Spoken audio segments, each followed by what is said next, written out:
अस्सलामुअलैकुम, मैं हूं दुआ मिर्ज़ा और आप देख रहे हैं डेली पाकिस्तान। नाज़रीन, हमारे यहाँ कोई भी चीज़ अगर मशहूर हो तो उसके पापड़ सामने आ जाते हैं। परिजात मशहूर हुआ तो परिजात पापड़ मार्केट में आ गए हैं, लेकिन ऐसे ही अमेज़ॉन और ई कॉमर्स का चर्चा हुआ तो गली गली की अकेडमियों ने ई कॉमर्स के कोर्सेज करवाने शुरू कर दिए हैं। साइबर क्राइम को ऐसी बेतहाशा रिक्वेस्ट मौसूल हुई जिसमें लोगों ने कहा कि उन्होंने लाख और 2 लाख रुपए देकर कोर्स किया और कोर्स करने के बाद जब उनकी कंपनी सेटअप हो गई तो उनसे उनका कंट्रोल भी छिन गया और उनका सारा सिस्टम हैक हो गया।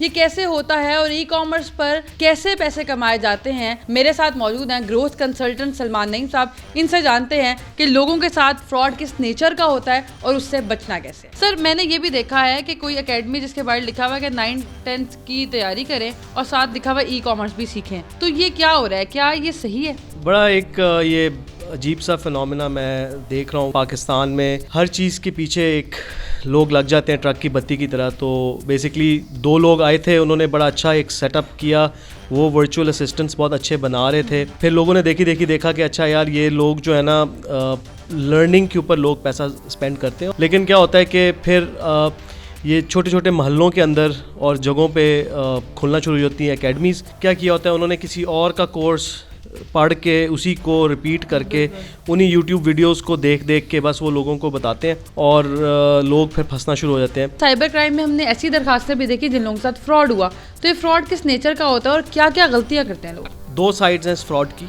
एक वो साइड है जहाँ पे आप खुद एक वेंडर हो और आप अपना ऑनलाइन स्टोर बनाना चाहते हो, तो उसमें एजेंसीज़ होती हैं जो आपको हेल्प करती हैं बनाने में। आपकी कहते हैं जी हम वेबसाइट आपको इतने लाख में, इतने हज़ार में, इतने 100 में बना देंगे आपको।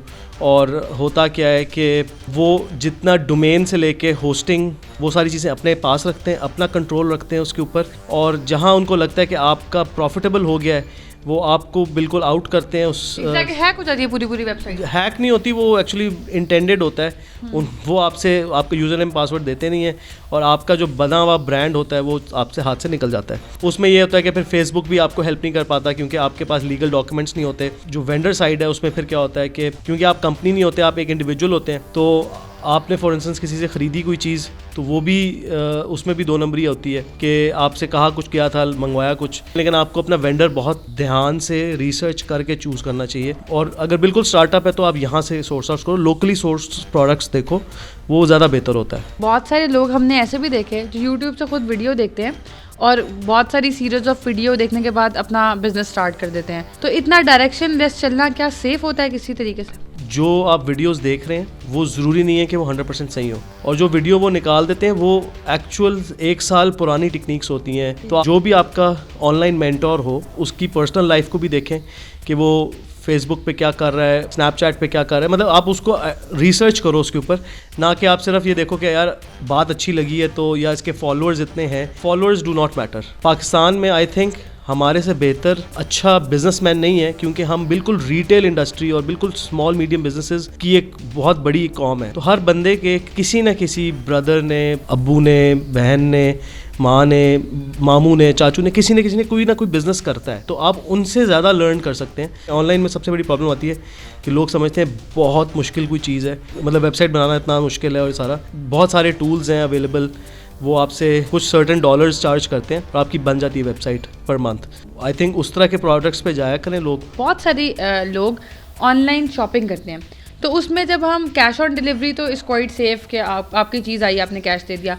लेकिन आजकल हमने ये भी देखा कि हम कार्ड से पेमेंट कर दें और बैठे बैठे बस पेमेंट हो जाए, चीज़ आ जाए। तो उसमें किस किस बात का ख्याल रखना चाहिए क्योंकि बहुत सारे लोगों के साथ ये फ्रॉड भी सामने आया। सप्लाई साइड पे जो वेंडर होता है उसकी रिस्पॉन्सिबिलिटी अपने ब्रांड को ठीक करने के लिए कि वो प्रॉपर सिक्योरिटी सर्टिफिकेट्स होते हैं वो यूज़ करे। जो यूज़र है उसका काम है ये देखना कि वो जो चीज़ जहाँ से ले रहा है कि वहाँ पे सबसे पहली छोटी सी चीज़ है लेकिन सबसे इंपॉर्टेंट चीज़ है कि क्या वो ताला लगा हुआ है या खुला हुआ है, वो सिक्योर है या नॉट सिक्योर है। वो वहाँ पे ऊपर आपके जिस भी आप ब्राउज़र पे होंगे, ये सबसे इंपॉर्टेंट चीज़ है। लेकिन उससे ज़्यादा इंपॉर्टेंट चीज़ ये है कि जहाँ से आपको मैसेज आ रहा है, जब आप अपना कार्ड यूज़ करते हैं उसके अंदर आपको ये ज़रूर देखना है कि आपको जो मैसेज रिसीव हुआ है OTP का, वो मैसेज कहाँ से आ रहा है। क्या वही ब्रांड है जिससे आप ले रहे हो या कोई और है? अगर वो कोई और है तो देन स्टॉप, कॉल देम, उनसे बात करें, उनसे पूछें कि जी क्यों डिफरेंट आ रहा है, या फिर कैश ऑन डिलीवरी करें। क्या किसी भी वेबसाइट से लेना सिक्योर होता है, या फिर उसकी ऑथेंटिसिटी के लिए हम क्या कर सकते हैं? उसमें वही मैं आपको बताया, ऊपर सिक्योर नॉन सिक्योर है। आप उनकी पेमेंट टर्म्स और उनकी वो देख लें, गेटवे उनके देख लें कि अगर पेमेंट कैश पे हो रही है या कार्ड पे हो रही है। कार्ड पे ये होता है, आपको पास बेनिफिट होता है, स्टेट बैंक को भी बता सकते हैं कि जी मेरे साथ ये फ्रॉड हुआ, तो पैसे मिलने के आपके चांसेस बढ़ जाते हैं। लेकिन अल्टीमेटली आपको किसी भी ब्रांड के साथ काम करते हुए उनका पूरी रिसर्च करना ज़रूरी है। उनकी ऑनलाइन रेपुटेशन होनी चाहिए।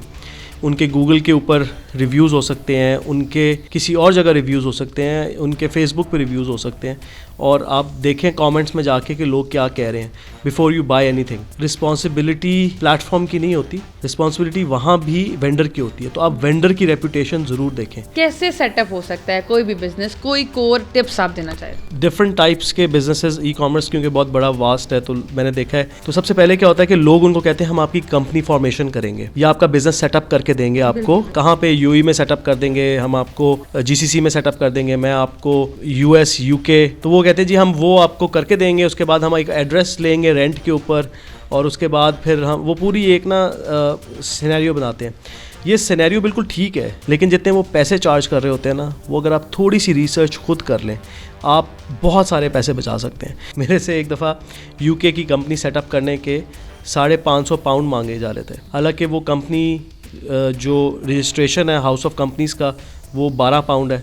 फिर उसके बाद एक एड्रेस आपको चाहिए होता है फॉर रेंट, वो आप किसी वेबसाइट्स पे, आप गूगल पे सर्च करें रजिस्टर्ड ऑफिस रेंट, वो आपको मिल जाएगा 16 पाउंड 12 पाउंड पर मंथ पे। बहुत सारी चीज़ें ईजी हो जाती हैं अगर आप रिसर्च कर लो।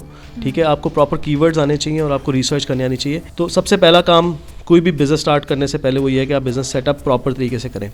उसके बाद आपके लिए सबसे इंपॉर्टेंट चीज़ है कि आप अपने वेंडर्स और उनके साथ प्रॉपर एग्रीमेंट्स करें। आप उसका पेपर वर्क ज़रूर करें। जब ये एक दफ़ा सेटअप हो जाए, नेक्स्ट स्टेप जो है दैट इज़ आपकी control of your digital assets. आप एक ईमेल एड्रेस बनाएं, गूगल एनालिटिक्स अपना उस पर बनाएं, आप अपने फेसबुक का अकाउंट उससे कनेक्ट करें, ऐड अकाउंट अपना उससे कनेक्ट करें, आप उस कंपनी का नाम लिखें जिस कंपनी को आपने रजिस्टर किया है, आप अपनी आइडेंटिटी उसके साथ कनेक्ट करें, और उसके बाद आप जब होस्टिंग लें वो भी आप ऐसी लें जो आपके कंट्रोल में हो, जिसका पासवर्ड रीसेट करना आपकी ईमेल एड्रेस पे आ रहा हो। उसके बाद आप जिस मर्जी को दें, लेकिन कंट्रोल आपके पास होना चाहिए। नाज़रीन, आपने सारी ये बातें सुनी, और सबसे इंपॉर्टेंट बात यह है कि कोई भी चीज़ अगर आपके पास पैसे हैं और आप कहीं भी इन्वेस्ट करना चाहते हैं, तो उसमें आपका इंटरेस्ट बड़ा मैटर करता है। अगर आप ये समझते हैं कि आप पैसे देकर अपना काम करवा लेंगे, तो बिल्कुल ऐसा हो सकता है, लेकिन इन लॉन्ग रन आपको ये समझ आती है कि आपके साथ फ्रॉड हो गया, और जितने आपके पास पैसे थे वो भी चले गए, और जितना आपने प्रॉफिट कमाया वो भी आपके हाथ से गए। तो इट्स वेरी इंपॉर्टेंट कि आप वेरिफिकेशन लाजमी करें, पेपर वर्क लाजमी करें।